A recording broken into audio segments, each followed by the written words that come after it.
Imagine a Volkswagen Tiguan-sized SUV. Imagine that it comes with a plug-in hybrid powertrain as standard, and that it puts out more than 200 horsepower and has an EV range of around 50 miles.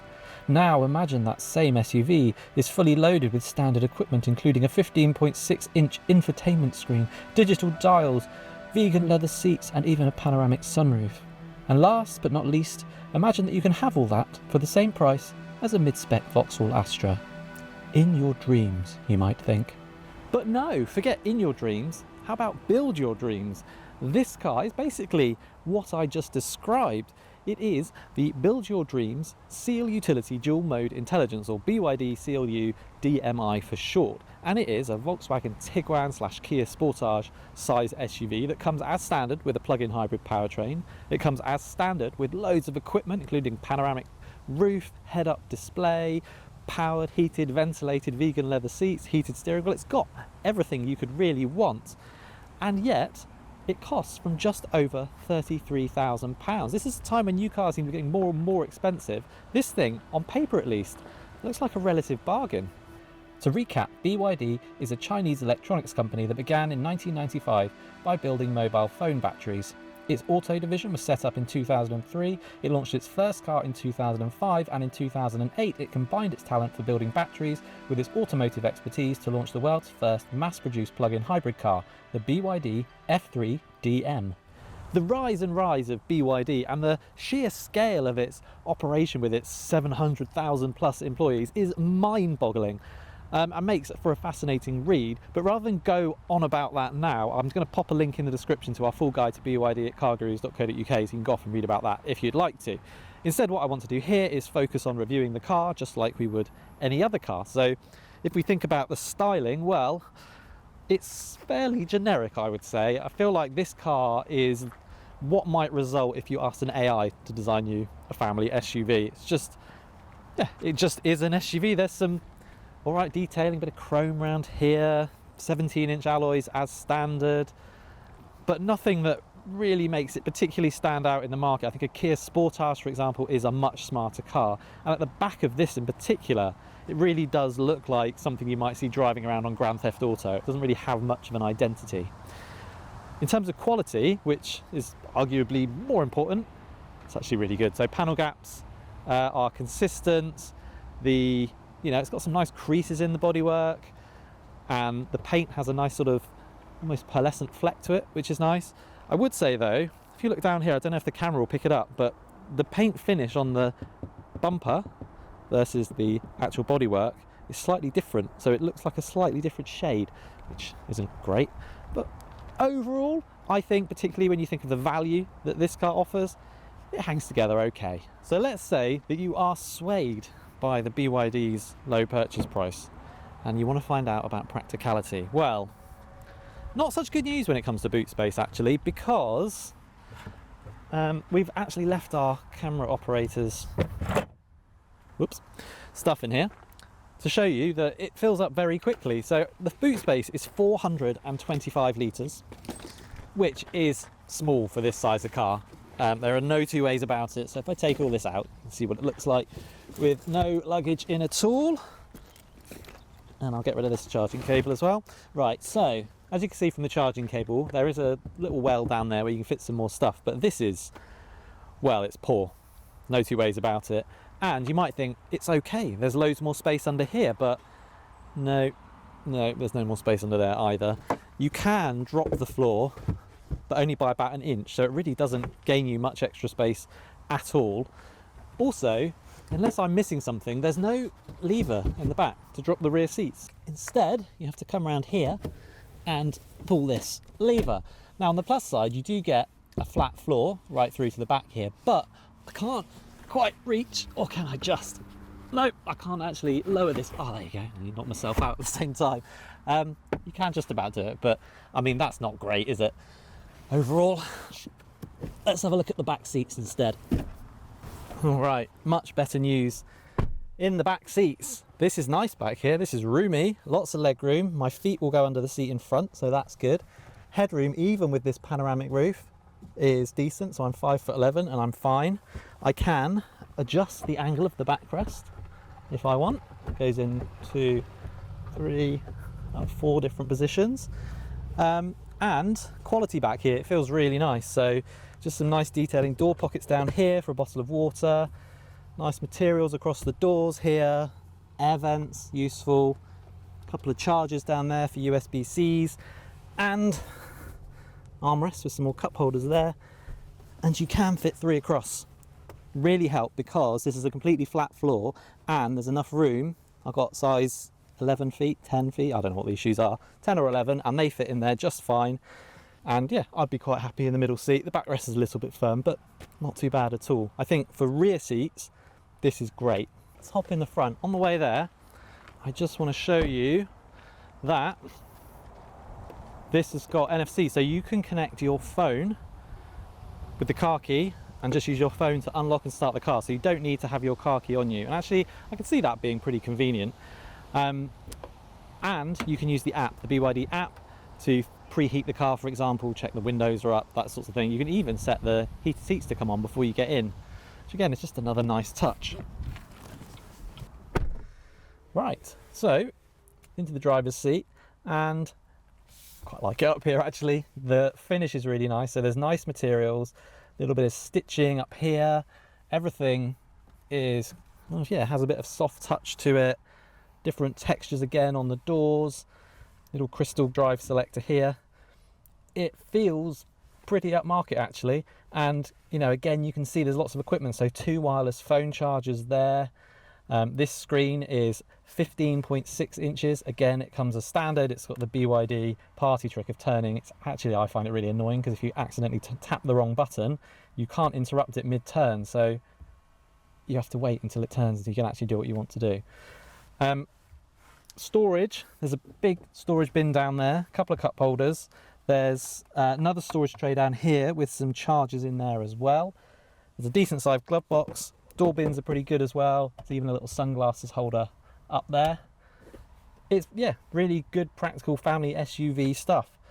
Now, in terms of the screen, it's the same as you get in other BYDs. It's very tablet-like in its operation. Sometimes it feels like it hasn't really been optimized for in-car use, but it does get CarPlay and Android Auto as standard, and you know, it responds really fast, so no complaints on that.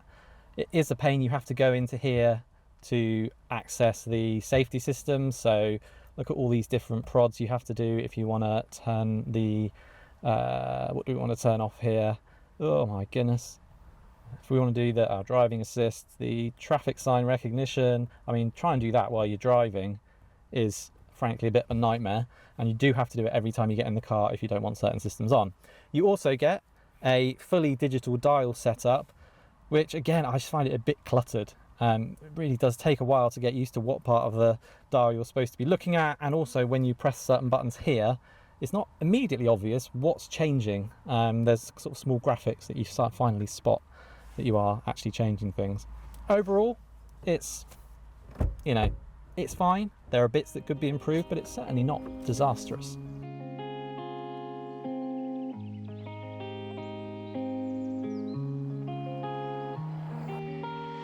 So as noted, every version of the Seal U DM-i gets a plug-in hybrid powertrain. However, the specification of the powertrain does vary depending on which trim you choose. So if you go for the entry-level Boost, you get a naturally aspirated 1.5 litre petrol engine with a single electric motor and an 18.3 kilowatt-hour Blade battery.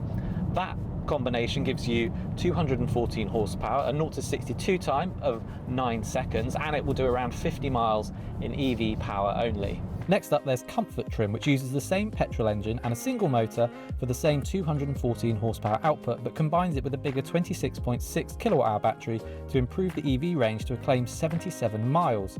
Comfort spec costs from around £35,000. The car we're driving here is the flagship. It's called the Design, which is a bit weird. I think Boost sounds more like a flagship and Design sounds more like an entry level, but there you go. This is the flagship Design, and what this one gets is a turbocharged 1.5 litre petrol engine, and it gets 2 motors, 1 front axle, 1 rear axle, and that's paired with the smaller of the 2 battery options. So again, it's the 18.3 kilowatt hour Blade battery. The total system output in this is 320 horsepower, and so it can get from 0 to 62 in 5.9 seconds. It's on paper a pretty quick car. Let's actually see what the acceleration feels like. So 40 miles an hour, foot down. I mean, it's definitely quick. It doesn't feel like 320 horsepower, I've got to say. It's a big heavy car.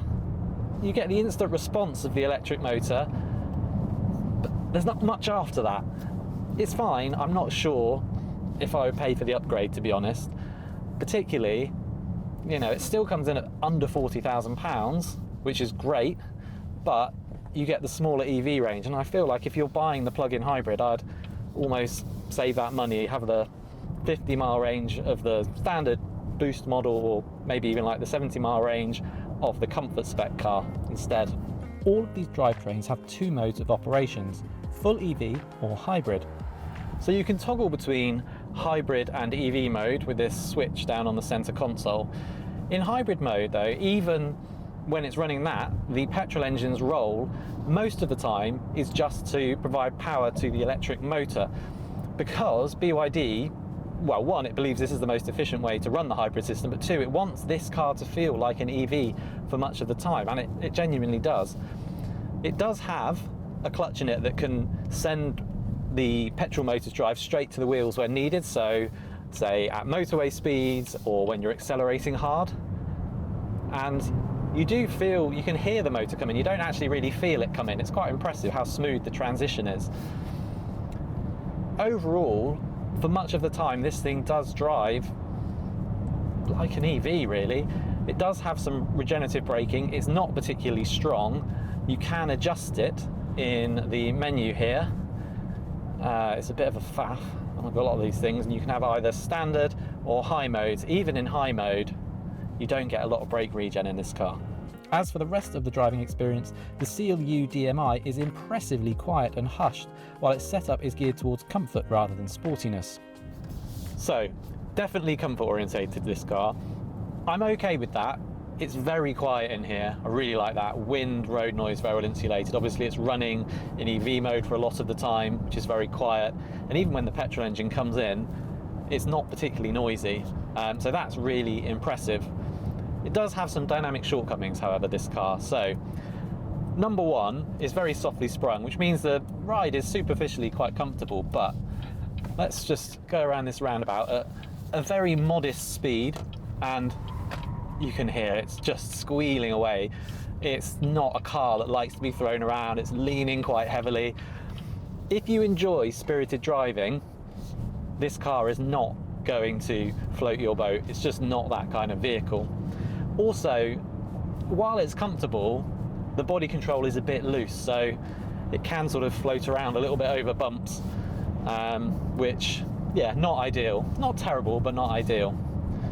Really, you've got to think of this as something that's just going to slot into your life quite easily. If you just drive around at normal speeds, you don't particularly care about the ride and handling of your car, then you're going to be, you know, really pleased with everything else about this, including, by the way, the overall range that you get. So, from a full tank with a full charge, you're going to get over 500 miles between fill-ups in this design specification model. In the Comfort, BYD reckons you can get up to 700 miles between stops. So, if you're thinking about an EV but are worried about range anxiety, perhaps one of these is a good option.